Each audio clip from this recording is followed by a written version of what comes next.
Everybody calls me Banky. That's the name that I got from my grandmother when I was young.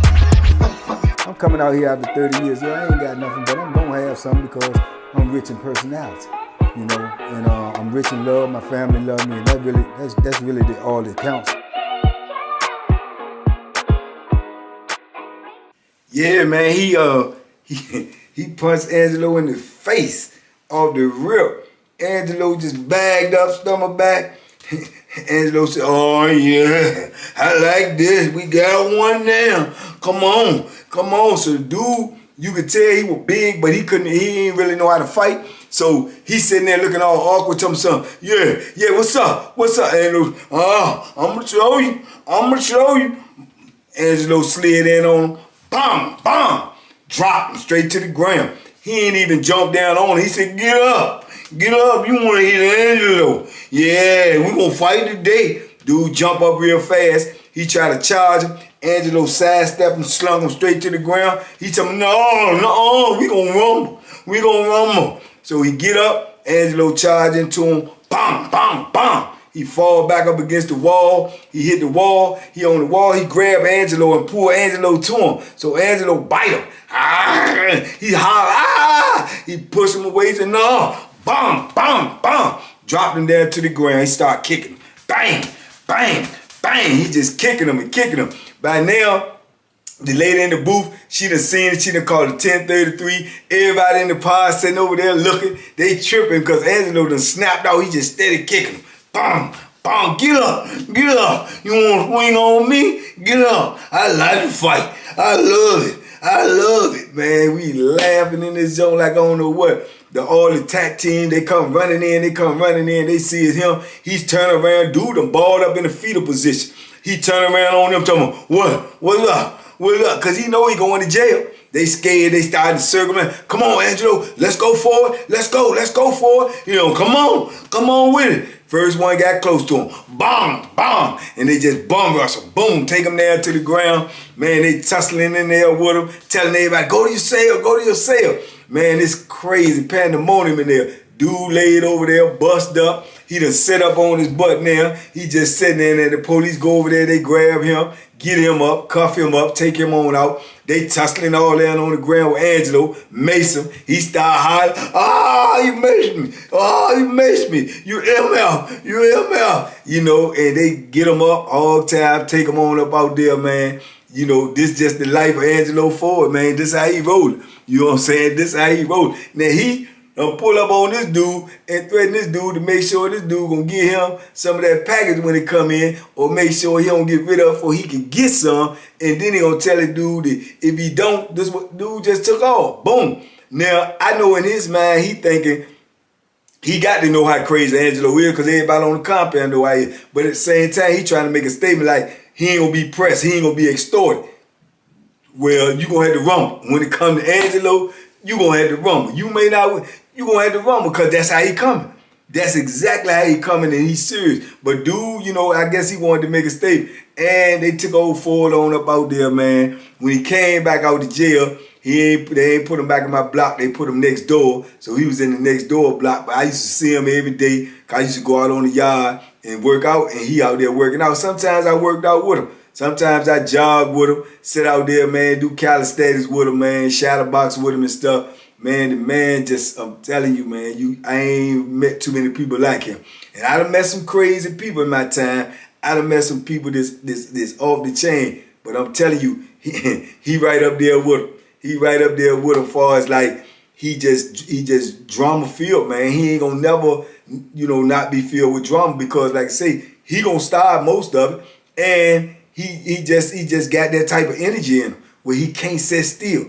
He can't sit still even when he drunk or high or just on his regular. He can't sit still. He always on the go. He always antagonize the police, especially the female police. You know, he in that gunning game. He pulls up on them and everything and just straight up and ask him, tell him, say, look, you trying to see this? Excuse me, Mr. Ford? You know what I'm talking about. Yeah, I know you want to see it. I know you, and they give him charges, you know.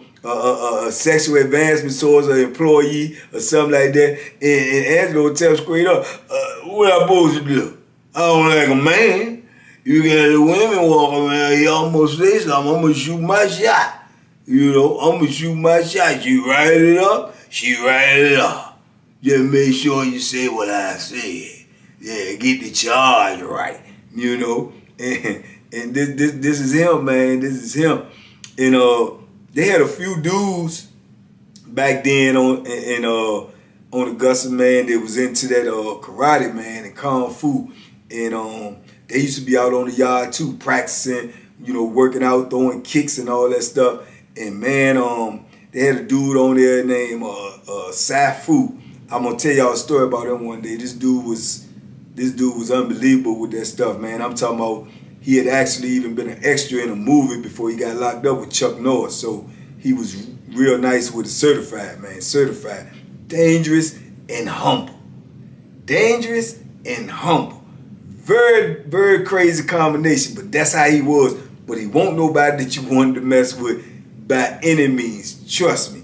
And then they had another dude out there, man. I'm trying to think of his name, man, but he had old long dreads and he had came from Buckingham. And he used to be out there doing all that karate stuff, acting like he was crazy, and he had been known for fighting the police and all of that stuff as well, you know, putting that karate on him. And he, from what we heard, he had put some work in. He had heard a few of them up on Buckingham. That's why they got rid of him. But I'm trying to think of his name, man. But I knew he had them long dreads, man. But I remember one day, man, he was out there on the yard doing all of that karate stuff, man, you know, over there by himself, isolated, minding his business. And we was sitting out there on the picnic table, man. Everybody just sitting out there talking, kicking it, and, you know, we had finished working out or whatever. And Angelo was still out there jogging.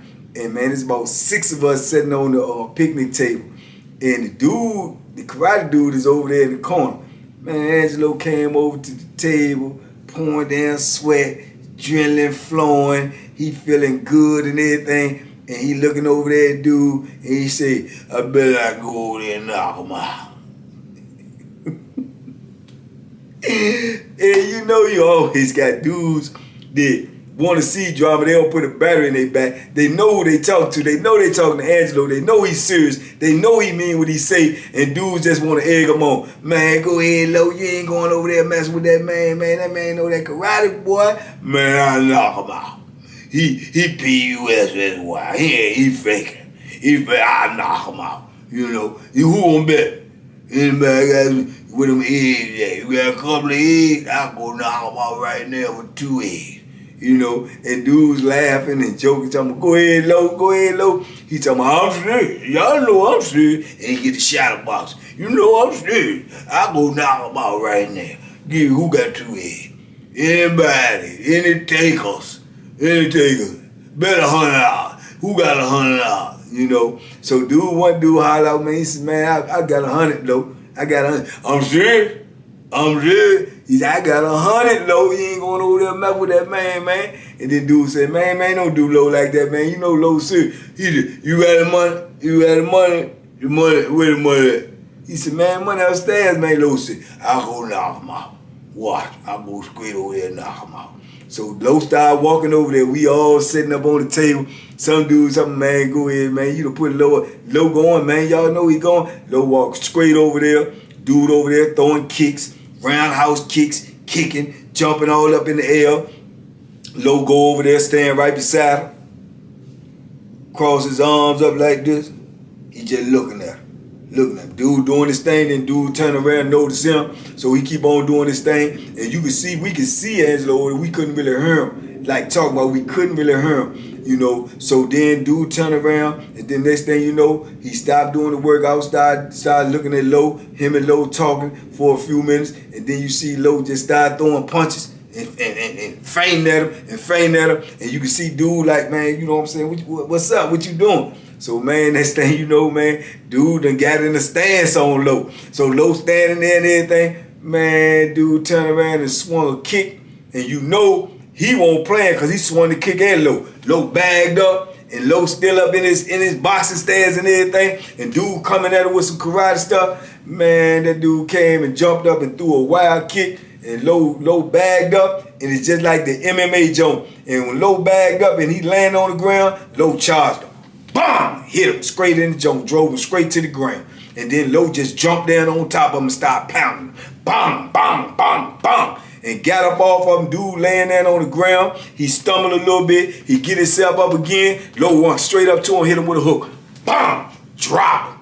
Dropped him on the ground. Turned around, looked at us and started doing like this. I told you, I told you I'd knock him out. I told you. And the dude laid on the ground. Low started walking away. But when he started walking back towards us, evidently the people in the tower done seen it.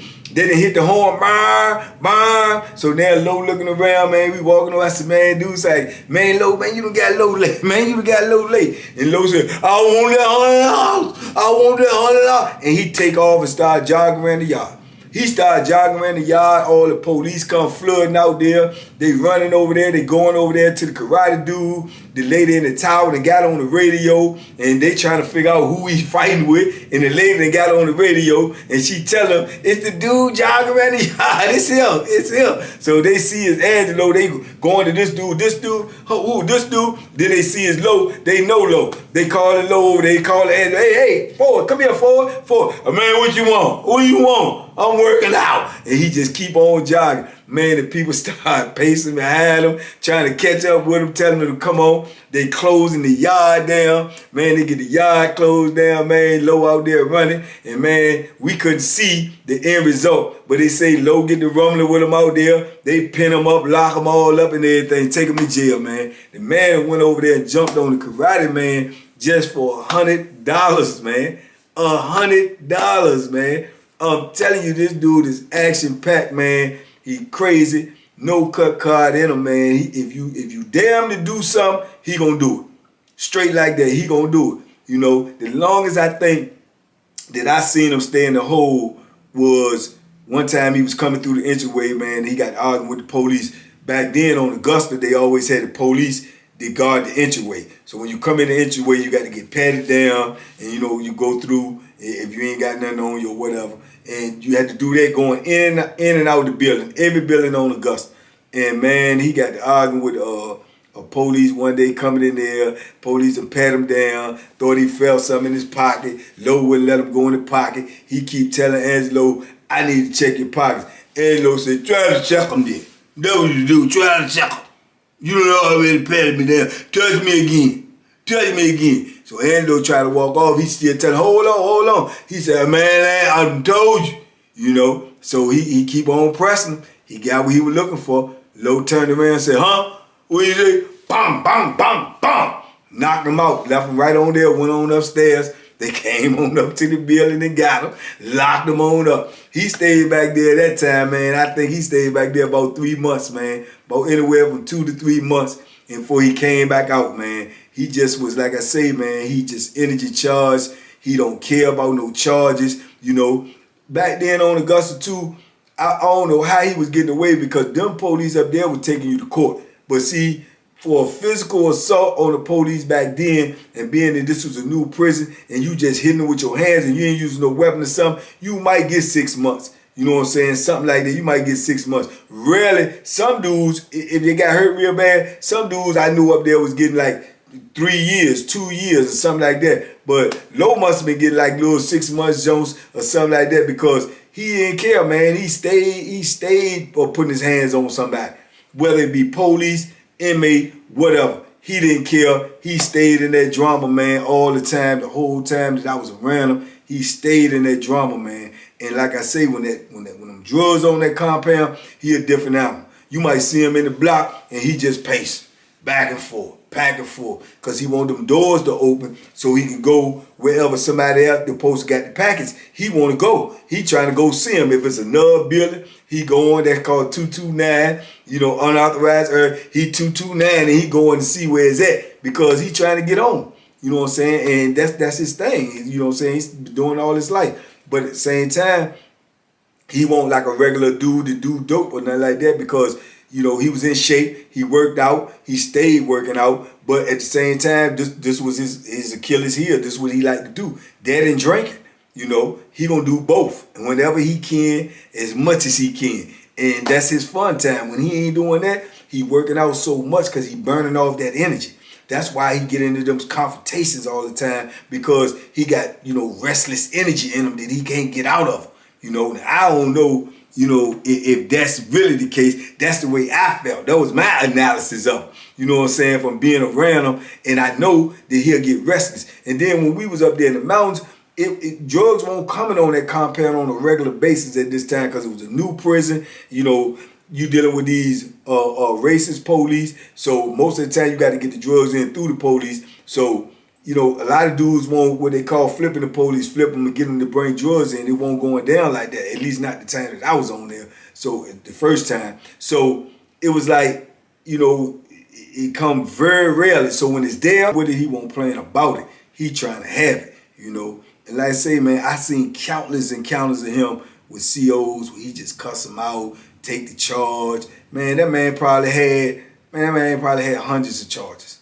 Hundreds of charges for cursing,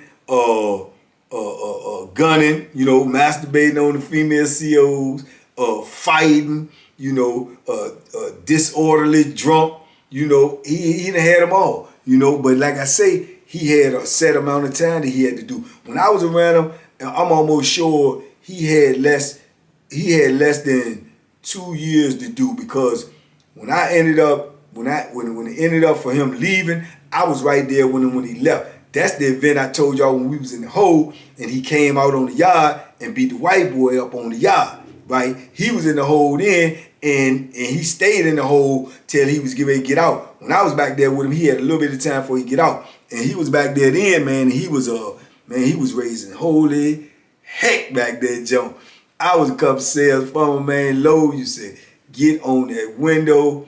We got the little window in our cell, and Low used to get on the window every day, man. I told y'all, I think in the other joint, he used to just be gunning the COs, masturbating on the CO females that was in there. And you had this one female, she just wasn't going for it. She write him a charge every day. Every day. And Low said, I don't care how many you write. Every day you come in here, you gonna see this. You gonna see this here every day. And man, she got so irritated with it, she started trying to take the booth of the angle of the cell that he was in, because she got to work the booth. The booth has to be able to see the whole block. Even though we all locked up, we in segregation, you know, she got to be able to see the whole block, to look around, to see if anything going on. That's what they call a perimeter check. So she got so tired of Low masturbating on every day, and she couldn't, you know, do nothing about it but write the charge. And she obviously figured out that he didn't care nothing about the charge because he continued to do it. So she would take and try to tape up the whole side of the booth with an angle where she had to look towards his cell. She taped it all up with paper to try to block his vision from seeing her and her from seeing him. Man, Low wrote it up. Low put it on paper and wrote it up and said that she was creating a hazard in the block. She had the joint up there, and it was preventing her from professionally doing her job by observing the block, because somebody could be in their cell and have a cell emergency, and she would not know it because she done covered up the booth and this, that, and the third, and put all it. He pinned it right. However he pinned it right, because they came around and made her take that down, and she took it down, and she was blood mad, and he used to just get up in the door and holler, you can see me, you can see me, and look at this, look at it, and me flashing on her. And man, she used to be in there, you could see from your cell, her whole color just be red. She just was mad. She just hated him so much. He cussed her out. He masturbated on her every day, and she wrote charges on him every day, and it didn't make him no difference whatsoever. Man, he was back there in the hole with me. He started making wine back there. He started getting the dudes, because back then you had the dudes that come in there from the kitchen, you know, they worked out on population. These kitchen workers. They pushed the big carts back there for us to eat. So they used to push the big carts back there, and they had two kitchen workers. They'd come back there, and they the police open all the slots and they'll put your food in the slot. They'll feed you. They bring the trays around, right? So Lowe was cool with these dudes. They know Lowe, so Lowe used to tell them, look, bring me some extra trays, you know, and them dudes was doing it because they know if they didn't, he get out on the yard, he trying to fight. Bring me some extra trays, bring me some jelly, bring me some fruit and stuff so he can make wine. Sneak me some bags back here. So he done got all the material now in his cell where he can make wine in his cell. Because he know they ain't trying to let him out because he got a little bit of time left before he go home. So he done got he done got all this stuff in there to make wine. And I remember coming out for a shower. When they come out to get you for a shower, they cuff you up in segregation and the police walk you to the shower, put you in the shower, lock the cage. He coming back in 15 minutes to get you out of the shower. So they had 4 showers back there. She hated that too because on his shower day, and he get in the shower, he ain't coming out. He gonna be in there banging on the cage, trying to get her attention for her to come over there and look so he can gun her down. So I remember coming out for the shower, man. I'm in the shower and I can hear him banging on the door and calling me. He said, "Boy, boy." So I look up there and he said, "Hola." And he'll come to the door and he'll grab the big old bag of wine he got in there cooking and hold it up to the door and say, "Ah." Like he got the wine in there. And I'm like, oh, snap. Oh, I said, okay. He said, yeah, I got it in here. And they ain't coming and get it. You know? So I remember he had that wine in there, man. And one day, the police was coming around doing this perimeter check where they walk around in the block and look in each one of the windows.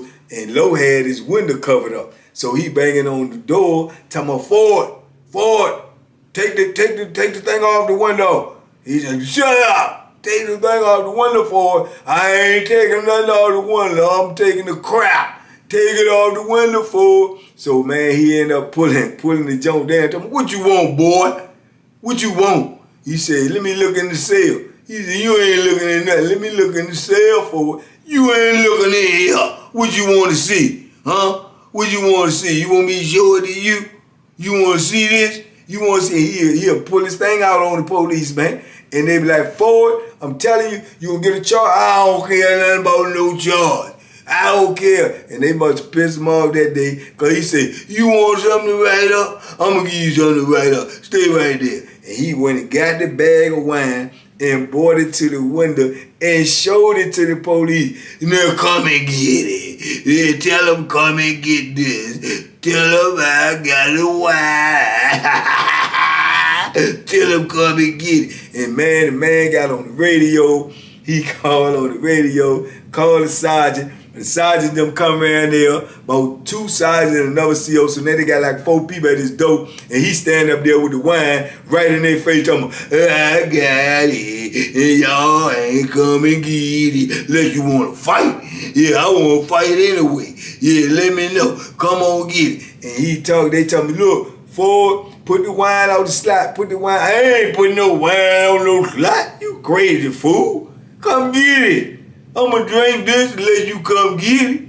I want to drink this or I want to beat your ass. Which one you want? If you come in here, you won't get whooped. If you don't, I'm going to drink this tonight. And man, I'm telling you, man, everybody in the block was kicking their door, banging, laughing, hollering. You know, that's entertainment to us. We already locked up. We in segregation and everything. We entertain like I'm on or what? We entertain like a mother. We are all on the door. Me too. I'm on there looking. I'm laughing. It's crazy. They scared to go in there and get it. They wearing their options.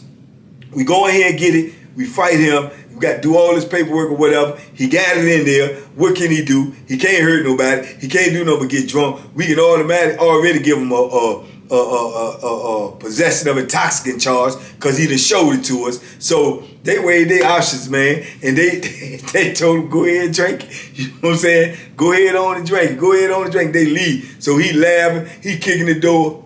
He hardly tell me, I told you they were cowards. I told you there's no Ford gonna fight. There's no Ford gonna fight. He kicking the door. I'm gonna get drunk tonight. Yeah. And man, we just laughed and laughed, man. And man, this is him, man. This is how he was, man. And I can remember, man, I was still back there when they came to get him to leave, man. And they kept on saying, he kept on cussing the lady out, telling her he going home. Yeah, nah, boo boo, I'm going home, and you done see me naked.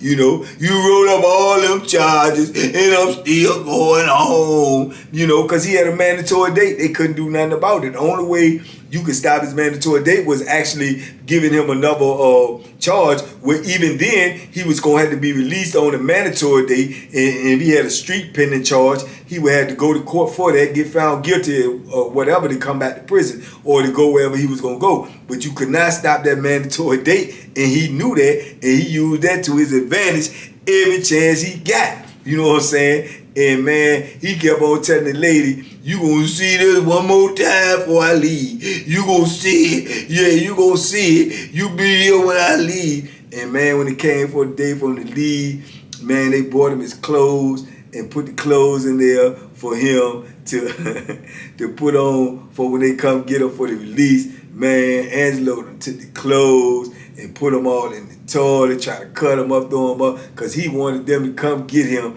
and he wanted to walk out the cell naked just so he could flash on the lady on his way out the door, man. This is Angelo Ford, people, man. This is the type of dude you be dealing with when you in prison. Him and a whole slew, a smorgasbord of other type of characters and individuals that you have to deal with when you in there, and you can't get around it. You know what I'm saying? That's just life in the penitentiary. It's chaotic, it's crazy, it's filled with different characters of different races, from different personalities, to different attitudes, to different beliefs, from different principles. It's just an insane world, man. And Angelo fit right on in there. Right on in there. He was in his own lane. He didn't care. He gonna do what he wanted to do. He knew how much time he had to do. He gonna do it the way he wanted to do it. However it comes with it. If it be rumbling, if it be picking up the Bethlehem, if it be fighting the police, if it be strong arming somebody, if it be just doing whatever he had to do to make it through his time. That's how he did it. That's how he did it. And he ain't apologized for nothing. He ain't back down from nobody. He won't scared whatsoever, man. That's how he did his time, man.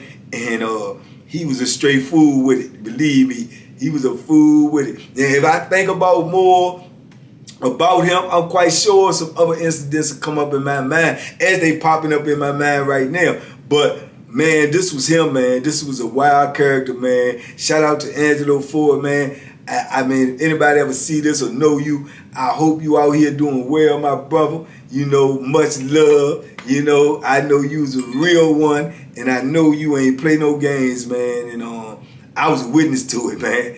I was a witness to some of it anyway, man. So I know that I hope you out here, man, and you ain't in no foolishness, and you living well, man, and you got your life together, brother.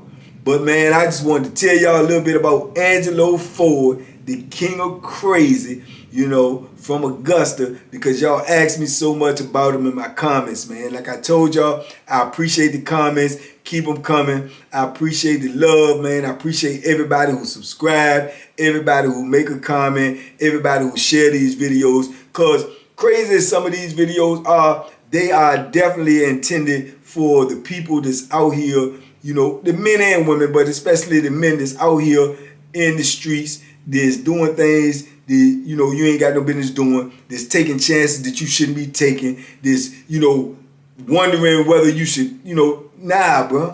No, zero.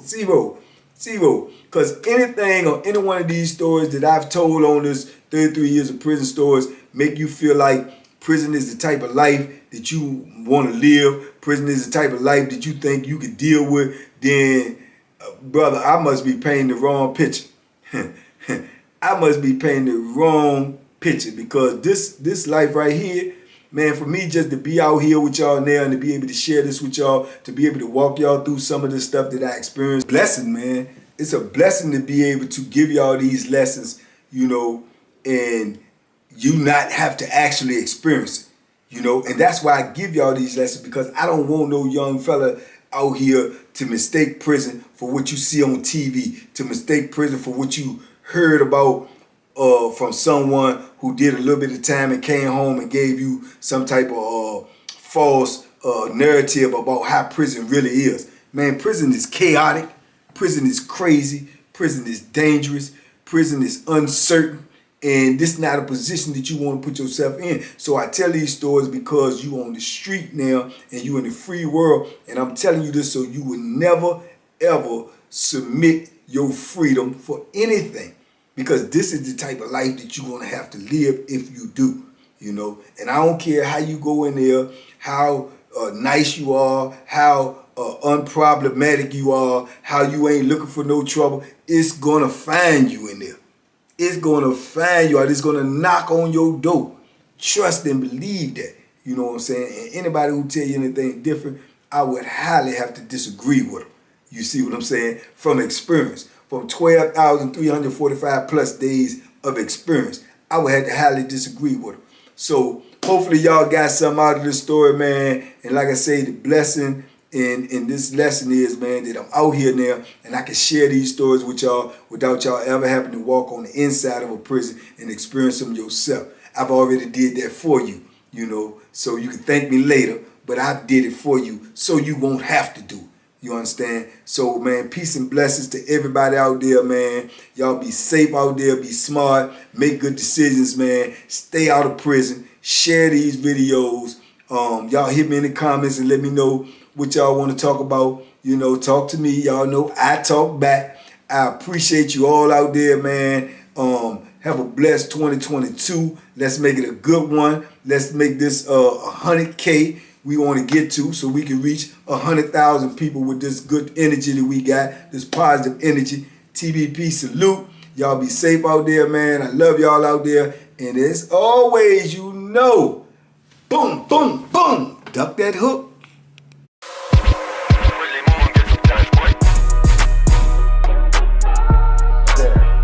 The Banky special. Yeah. Pure deliciousness. Pure deliciousness, man.